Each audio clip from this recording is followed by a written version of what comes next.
पर पूरी जानकारी के लिए हमारी संवाददाताओं की टीम लगातार मौजूद है और वो भी अपडेट्स पहुंचा रहे हैं हम तक।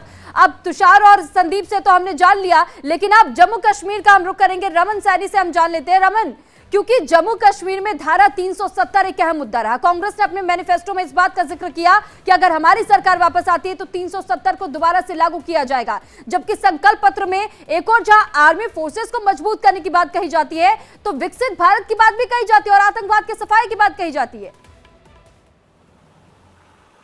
जी हाँ सुरभि, देखिए देश का चुनाव हो और उसमें जम्मू कश्मीर का जिक्र ना हो, ऐसा हो ही नहीं सकता, क्योंकि भारतीय जनता पार्टी के लिए जम्मू कश्मीर एक कोर एजेंडा रहा है। और आर्टिकल 370 5 अगस्त 2019 को जब ये समाप्त किया गया तो देश के अंदर जो श्यामा प्रसाद मुखर्जी का एक महत्वपूर्ण एजेंडा था कि देश में एक सरकार एक विधान, यानी कि एक निशान एक विधान और एक संविधान होना चाहिए, उसे 2019 में 5 अगस्त 2019 में लागू कर दिया गया। लेकिन उसके बाद कई सारी चुनौतियां थी, उन चुनौतियों से भी पार पाते हुए भारतीय जनता पार्टी ने जो जम्मू कश्मीर के अंदर है शांति स्थापित की, आतंकवाद को खत्म करने की कोशिश की। और आज जो मैनिफेस्टो जारी हुआ है, जो संकल्प पत्र जारी हुआ है, उसमें साफ तौर पर इस बात का जिक्र किया गया है। आपको याद है कि भारतीय जनता पार्टी ने 370 सीटें जीतने का टारगेट जो है वो खुद से भारतीय जनता पार्टी के लिए रखा है। ये कहीं ना कहीं उसी 370 को दर्शाता है जिस 370 को जम्मू कश्मीर से हटाया गया है, क्योंकि भारतीय जनता पार्टी की सरकार जो है वो लगातार लोगों के बीच में तीर से कई निशाने साधने की कोशिश इस वक्त बीजेपी कर रही है। आपके पास लौट रही हूं, जितेंद्र हमारे साथ भोपाल से बने हुए।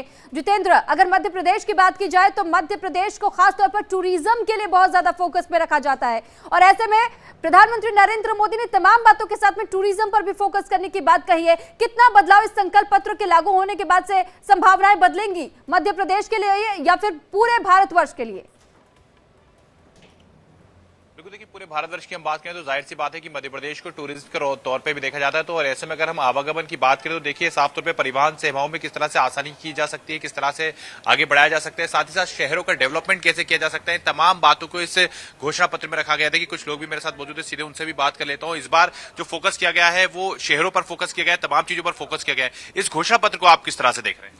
देखिए, मोदी जी 2047 तक भारत को विकसित भारत की श्रेणी में ला करके दुनिया के अंदर भारत को एक सशक्त, विकसित और दुनिया में एक अलग से दिखने वाला राष्ट्र बनाना चाहते हैं।